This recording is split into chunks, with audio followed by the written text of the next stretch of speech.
Congressman Tancredo, recently you complained that the party had become hyphenated, that there were neoconservatives, paleoconservatives, compassionate conservatives, common sense conservatives. Is that just a good line meant to say that a lot of the folks on this stage aren't the type of complete conservatives you think the party needs?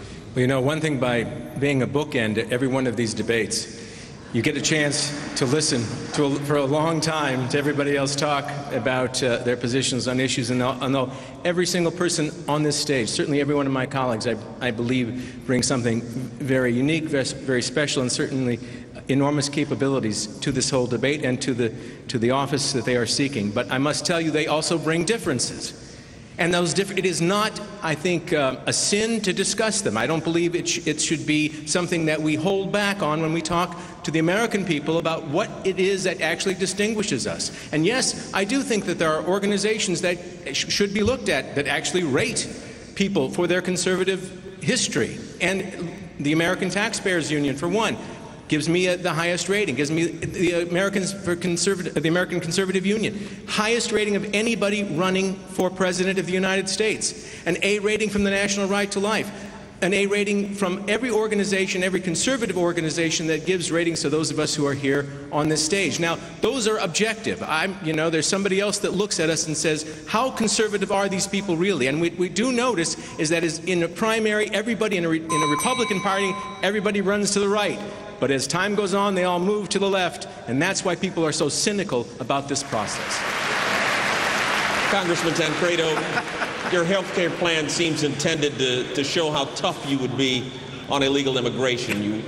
Your concerns involve the illegal immigrants using our hospital emergency rooms. The RAND Corporation says that illegal immigrants account for about 1.5% of the nation's health care costs. You also want to import cheaper drugs, prescription drugs from Canada, though the president says there'd be no way to regulate them.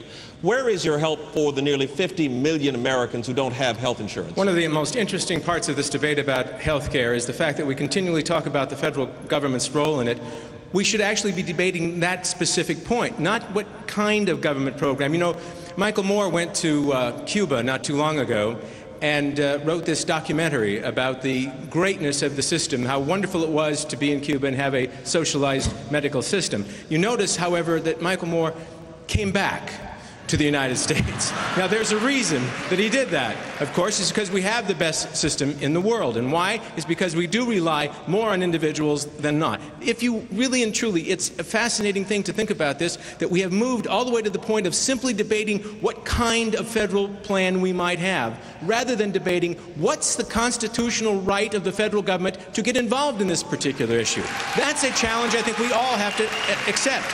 Now, if there's a federal role, I completely accept the idea of giving people the greater opportunity, individual opportunity to use health savings accounts. Why? Because that takes individuals, they become the consumer in the marketplace dealing directly with the provider. That's called a marketplace. That will drive down the costs. Get the federal government, don't even talk about our responsibilities, because it always gives people the option to think that naturally, the federal government should be involved. It shouldn't. Well, I certainly agree with everything that's been said, especially with regard to the issue of structurally changing both Social Security and Medicare. We have to. When we talked earlier in the other debates about what problems we face as a nation in terms of trying to reduce our deficits and the rest, all the stuff that we talk about in terms of discretionary spending that we can cut, ridiculous. I mean, not ridiculous, but on the other hand, it won't matter in the total scheme of things. You've got to go after those and structurally change them. And I agree entirely with the idea of doing it by giving people the ability to control their own money, moving it from just exactly like they would in a 401k.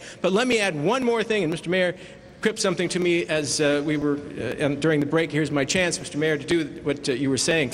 The fact is that we haven't talked about this aspect of it. In reality, of course, there is a plan to give Social Security benefits to illegal aliens who have worked in this country. That is ridiculous. And we should never, ever, ever do anything that would harm not just the Social Security plan, but also you go back and talk to me about health care. Let me tell you what health care means with illegal immigrants. $1 billion a year in California, 86 or more hospitals closed, maybe up to the hundreds of hospitals closed throughout this country because they've had to provide care for illegal immigrants and cannot be reimbursed. first. So there's a health care problem, and a Social Security problem that also deal with illegal immigration. Congressman Tancredo, thank you very much. Congressman Tancredo, I saw that you had your hand up. That was it. I just wanted to say that we have to remember why this is happening in Turkey, and it is exactly right. It is because the present leadership of the House of Representatives brought up this bill, agreed to bring up a bill, a resolution, that we knew would, in fact, if they did that, would cause Turkey to do exactly what they did. Now, that goes to show you that pandering for votes, which is what this was partly based upon, and a complete ignorance of the foreign policy implications of doing such a thing are the reasons why we are here now. And we should take away from this some very important lessons, not the least of which is that Nancy Pelosi is not a very good Speaker of the House, and she is an even lousier Secretary of State.